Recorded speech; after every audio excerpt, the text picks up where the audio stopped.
You're watching BBS, which means you're either over 70 or don't have cable.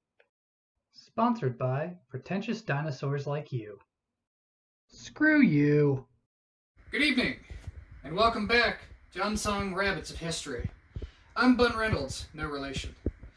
Tonight, we're going to look at a few of the many rabbits that have either had their fame stolen or swept under the rug by others. You might know the famous quote by Patrick Henry, "Give me liberty or give me death." But did you know that quote was actually inspired by his pet named Henry Fluffenbottom III when he said, "Give me liberty or give me danners." It was a more famous quote, but it was an embarrassing fact and therefore has been left out of history books. Did you know that the real hero of the Cuban Missile Crisis was a rabbit? The name was classified and put under wraps for years, as it was quite embarrassing for the country, knowing that it was saved by a rabbit. He went in behind enemy territory and decommissioned 25 nuclear warheads all by himself. He was congratulated by John F. Kennedy, but unfortunately, the president failed to give him a treat, which led to, well, let's just say drastic measures. His name was Lee Hoppy Oswald, and obviously this had to be covered up to preserve embarrassing America even further.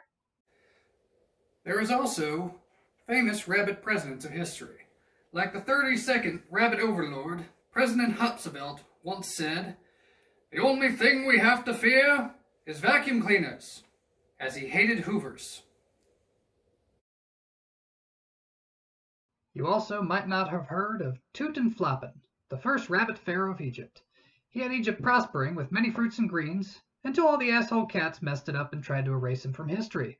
Luckily, a burrow was discovered beneath King Tut with the Rabbit King. Now, you might know of Billy the Kid, but you've probably never heard of Billy the Kid, the most notorious and adorable outlaw in the West. He was born in 1867 in Austin, Texas, where he lived on a cabbage farm for the first few years of his life before the Great Lot Massacre of 1870. From there, he took part in the Great Nana Robbery of 1873.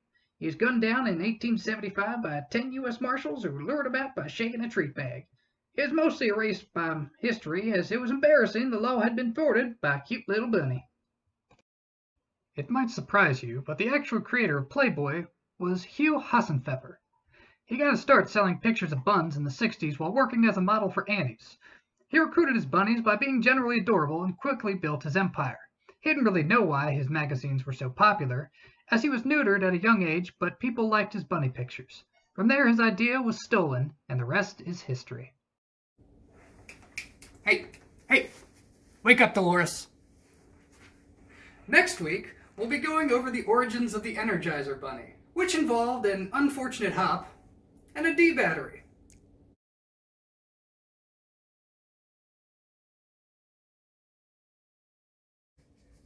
And now, back to our 6-hour telethon to raise money for the executives while they bleed those of us that do the actual work dry. No, ma'am, I don't know if Elmo's gay. I don't see how that would make a difference. Good night.